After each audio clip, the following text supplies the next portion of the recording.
E dando sequência, nós vamos ter agora a palestra de Eduardo Brasileiro com o tema Resultados Sociais e Econômicos resultantes do enfrentamento do sistema da dívida e impulso à concretização da economia, de Francisco e Clara. O Eduardo Brasileiro é sociólogo pela Fundação Escola de Sociologia e Política de São Paulo, educador social na periferia de São Paulo e membro da Articulação Brasileira pela Economia de Francisco e Clara. Faz parte da coordenação executiva da 6ª Semana Social Brasileira da CNBB. Eduardo, é com você. Muito obrigado.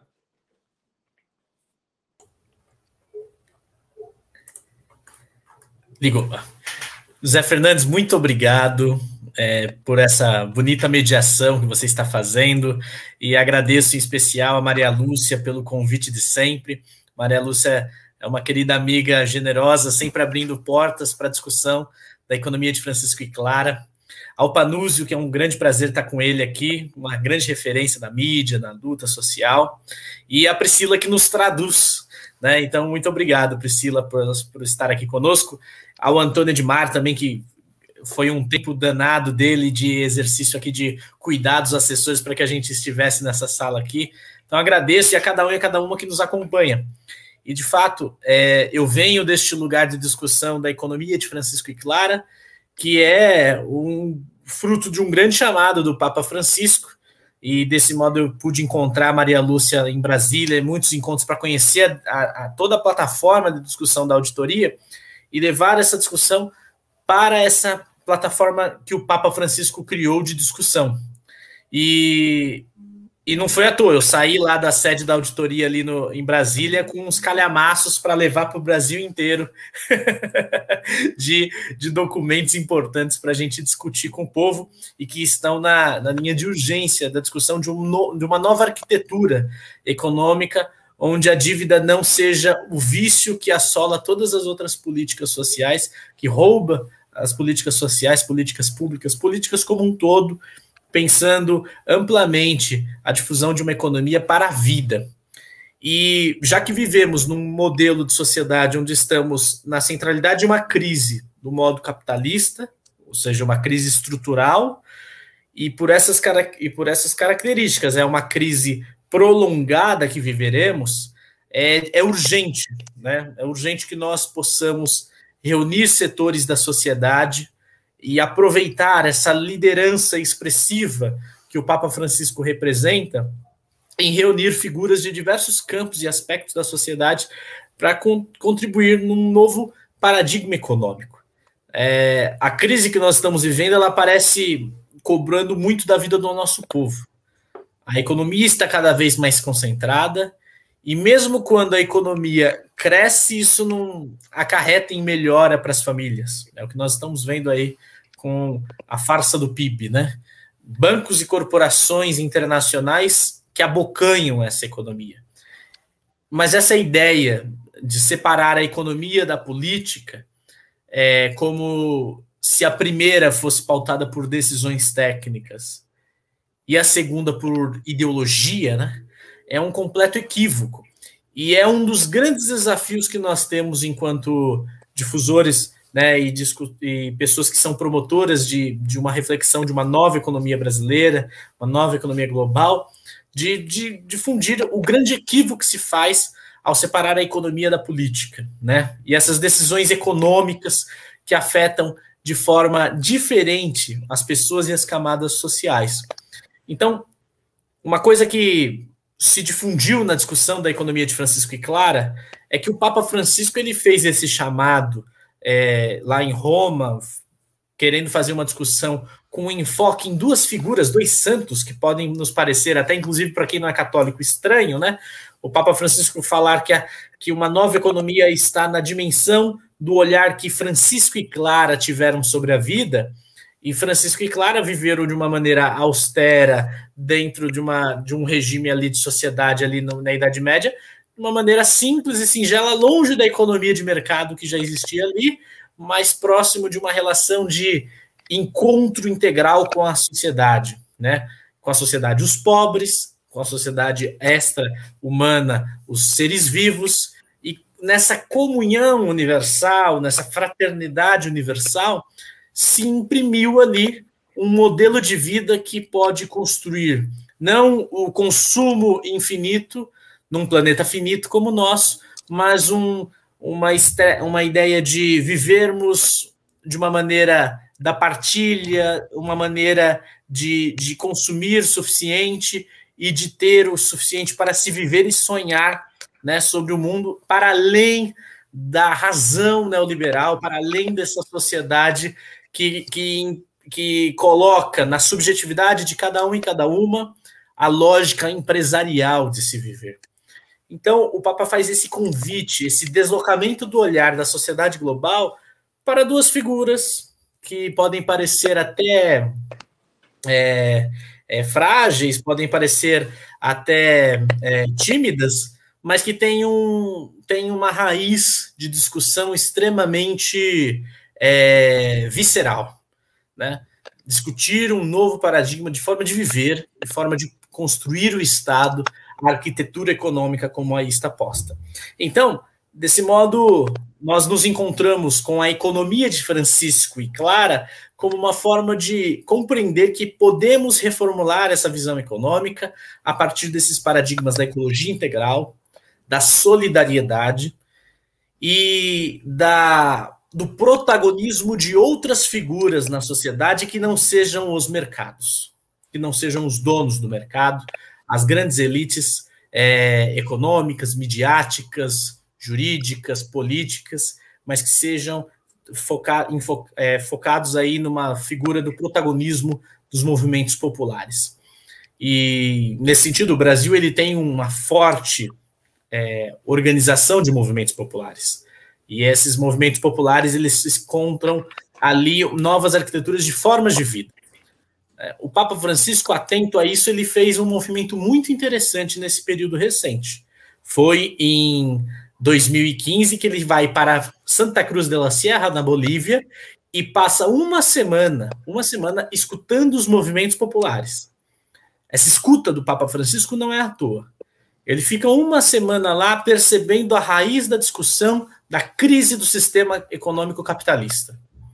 E nessa escuta, eu pude estar lá, eu percebia que muitas vezes o Papa Francisco se reunia com o movimento popular e nós temos, enquanto povo, um problema de síntese. Então, era 5 minutos para cada camponês, liderança operária, liderança sindical, pudesse falar. E num determinado momento, uma senhora camponesa foi falar e ela passou 5 minutos se apresentando e quando ela ia falar, o tempo dela acabou. O cardeal logo já cortou o microfone dela e o Papa Francisco fez questão de ir atrás dela e falar, não, a senhora precisa falar que eu preciso te ouvir. Esse exercício de escuta é muito importante para nós. A Auditoria Cidadã da Dívida Pública, ela na verdade tem uma grande discussão já acumulada, fruto da escuta da história e da percepção da nossa realidade.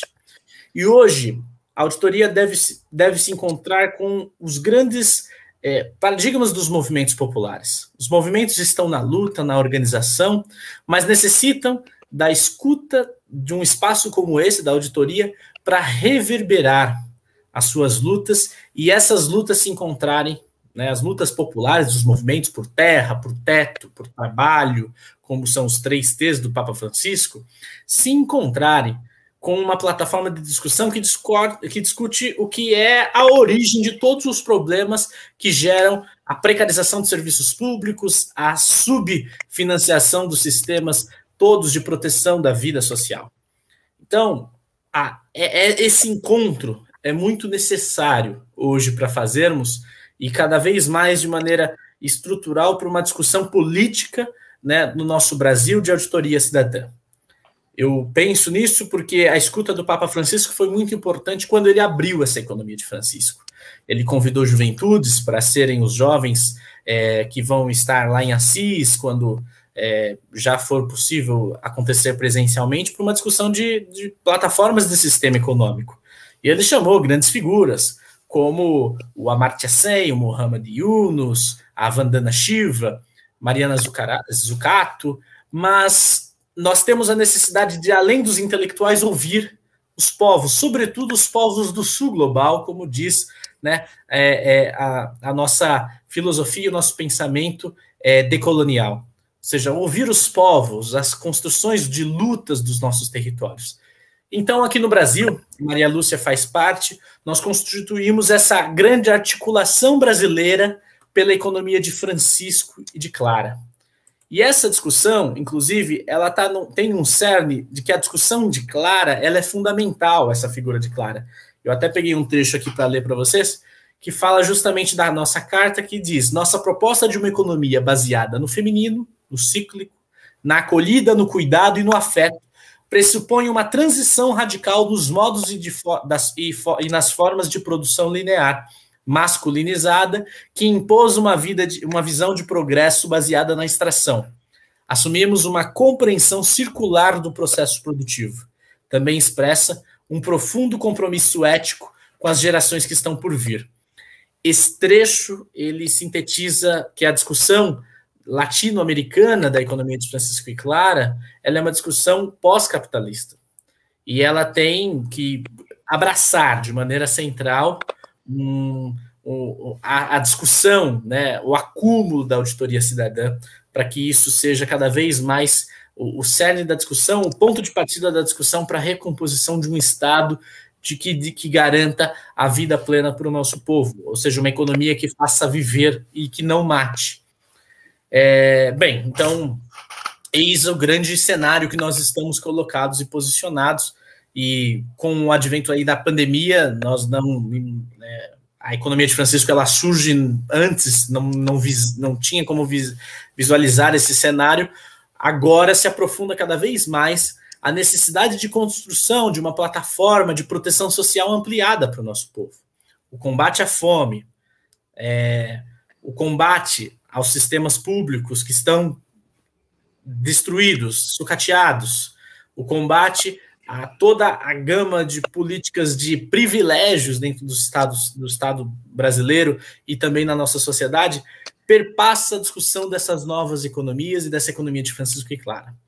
Então, no Brasil, nós estamos construindo cada vez mais essa discussão para levar na discussão com o Papa Francisco esse debate, e, sobretudo, também essa bandeira e discussão da auditoria.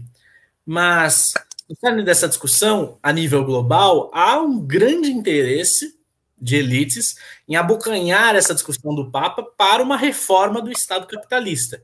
Não foi à toa que surgiu, no último período, puxado aí pelo FMI, pelo Banco Mundial, o Conselho para o Capitalismo Inclusivo, que é um conselhão de CEOs, banqueiros europeus e norte-americanos, que querem mostrar que o capitalismo pode ter um verniz mais humano, não mexendo nessa estrutura de um sistema financeiro auditado, não mexendo na estrutura da dívida pública, portanto, não mexendo na estrutura de concentração de riqueza, só dizendo que eles vão diminuir o impacto climático e diminuir as desigualdades como a fome e a miséria. Essa é uma grande jogada para a sobrevivência do sistema econômico nesse cenário que nós estamos vivendo. E entender esse verniz de mentira, de organização que ele se cria e construir uma outra narrativa é uma urgência primordial para nós. Então, daí vem o grande encontro que nós precisamos realizar cada vez mais com os movimentos populares, com as organizações dos nossos territórios. A centralidade de mostrar que pode-se existir outra forma de construir finanças de maneira solidária.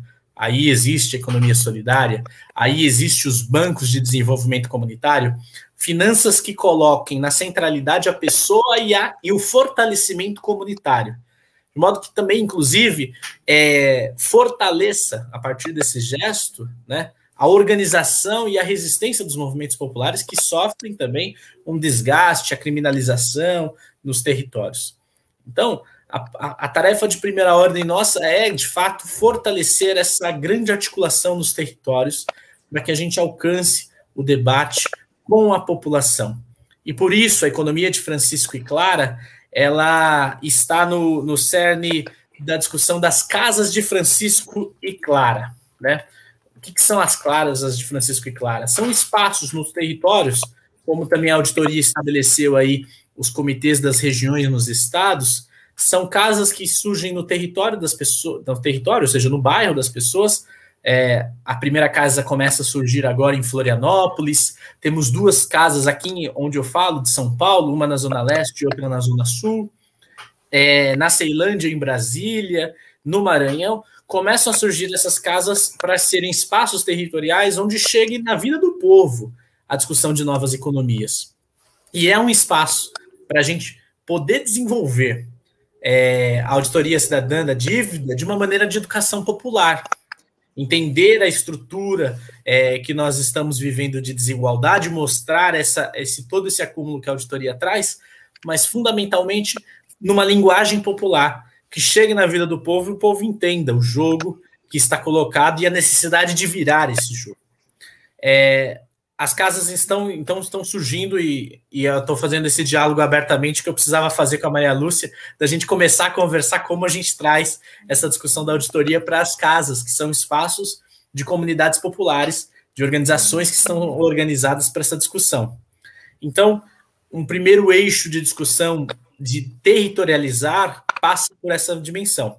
Mas nós estamos também com essa possibilidade dessa discussão da economia de Francisco e Clara de chegar nos regionais da CNBB junto aos movimentos populares. E isso reforça a importância da discussão de uma economia voltada para quais premissas? Né? A premissa do bem comum, a premissa da distribuição de riqueza.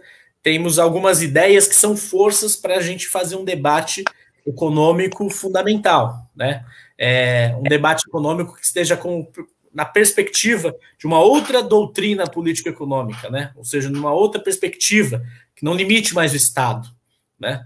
Que seja um sinal de organização de um novo pacto que possa ocorrer aqui, né? Na dissociação seletiva, temporal, territorial nossa, com duas dimensões fundamentais. A ecologia integral, que é presente na encíclica do Papa Francisco, a Laudato Si, e a Fratelli Tutti, que somos todos irmãos, né? Que tem uma dimensão, um apelo muito grande de discussão sobre somos irmãos, a fraternidade como solidariedade, a construção da política a partir da solidariedade. E eu estou fazendo uma discussão que está muito no campo do diálogo religioso católico, mas dentro da articulação brasileira nós já somos muitos de diversas confissões religiosas. Inclusive, os jovens selecionados, 2/4 são católicos, uma outra parte, uma parte igual assim, são de outras confissões de fé, e isso torna muito rico o debate, porque sem essa dimensão, a primeira, do ecumenismo, ou seja, de como dialogarmos com as comunidades a partir do seu lugar de fé, né? Então, viver e experienciar o ecumenismo, e ecumenismo é uma palavra, às vezes, muito não circulada nos nossos grupos, eu já até explico o que é. O ecumenismo é esse diálogo entre religiões, o encontro na construção de uma casa comum onde se dialogue as diversas formas e manifestação de Deus, ou também aquelas pessoas que não acreditam em nenhuma forma de manifestação de Deus, ou seja, que não professam nenhuma fé. Mas que ali há um espaço de comunhão verdadeira, de encontro a partir dessas experiências, ou não. Então, é um espaço de ecumenismo. Acho que o ecumenismo é uma política, é uma forma política de construir solidariedade fundamental nas comunidades. A segunda dimensão é a educação, um pacto educativo, né? E o Papa Francisco nos convocou aí uma grande organização de um outro pacto educativo que não esse do sistema capitalista, que gera juventudes, adultos voltados aí para o mercado financeiro, para a precarização e para o adoecimento. Então, uma educação que seja voltada a partir desses princípios freirianos que o Brasil tão pouco bebe, que é para a liberdade, para a autonomia e para a construção de uma consciência crítica. O Pacto Educativo tem aberto aí espaços educativos para a gente discutir essa questão da dívida pública, de discutir as questões relacionadas à proteção social ampliada, seja seguridade, seja previdência, seja saúde, seja assistência, né? Uma outra dimensão é a ecologia, a dimensão de que não dá para nós pensarmos e refletirmos uma nova economia que não seja a partir da discussão de uma ecologia integral, né, onde seja biocêntrica, a centralidade da vida esteja voltada a partir das pessoas e não a partir do homem e dos seus interesses monetocráticos, né, da moeda, das finanças, outra lógica. E por isso exige uma outra forma de refletir, que é multiplicar o investimento público e uma ruptura radical com as ideias de austeridade e ajuste fiscal que estão impostas no nosso país. Por isso que resgatar o SUS se tornou, durante a pandemia, símbolo da importância do serviço público, é também uma forma de resgatar outros serviços públicos, outras formas de retomar a importância do serviço público, e isso é estabelecer uma outra rede de serviços públicos que seja garantidora da vida dos trabalhadores, dos servidores e também das pessoas que são atendidas, que deveria ser na sua integralidade o povo. Então, eu estou caminhando aí para uma reflexão que eu acho fundamental, que a economia de Francisco e Clara ela renove a discussão de novas economias a partir também do que já existe. A discussão da economia solidária, da economia ecológica, das novas arquiteturas econômicas dentro do Estado, a teoria monetária moderna, né, trazendo aí uma discussão que seja ampliada no campo de que as moedas estejam na centralidade do serviço do povo e não para a acumulação e financiarização do nosso Estado, da nossa economia, e por fim, a conexão com as novas narrativas econômicas que estão surgindo, né? Seja o Green New Deal nos Estados Unidos, aqui bebendo no Brasil as discussões ecológicas, ambientais, socioambientais, mas que todos estejam numa conformidade dessa construção de um novo movimento social por libertação econômica.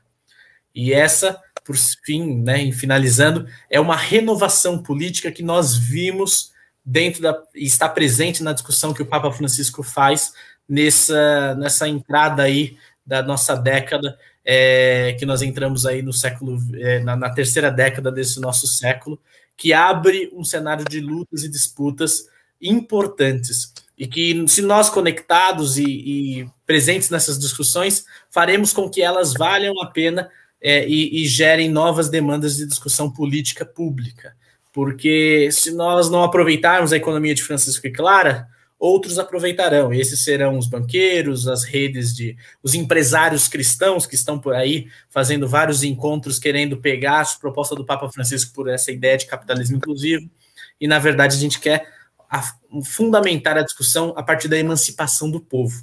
E por fim, Maria Lúcia, para encerrar, tem uma coisa que é muito presente nas discussões que eu tenho feito com o grupo nos nossos territórios, onde está se formando a discussão da economia de Francisco e Clara, que é a construção dessa narrativa política e econômica que nós temos. Ela tem que ter esse ponto de partida, que é partir da reflexão e do pensamento daqueles olhares que choram diante da realidade que estamos vivendo. Ou seja, ter uma opção preferencial na discussão a partir dos povos nas periferias, né? Discutir com as periferias o caminho dessa nova arquitetura econômica. Popularizar nossa discussão acumulada e chegar nesse povo e, junto com ele, construir esse cinturão de resistência diante do avanço e do poder predador do capitalismo que nós estamos vivendo. Então, eu agradeço, Maria Lúcia, a acolhida de todo o grupo da auditoria e peço, né, que vocês ocupem a economia de Francisco e Clara, o pessoal da auditoria, porque é um espaço que, com o acúmulo de vocês, pode chegar nas comunidades eclesiais, nos grupos ecumênicos e fundamentar aí uma resistência nesse nosso cenário que vivemos. Então, muito obrigado.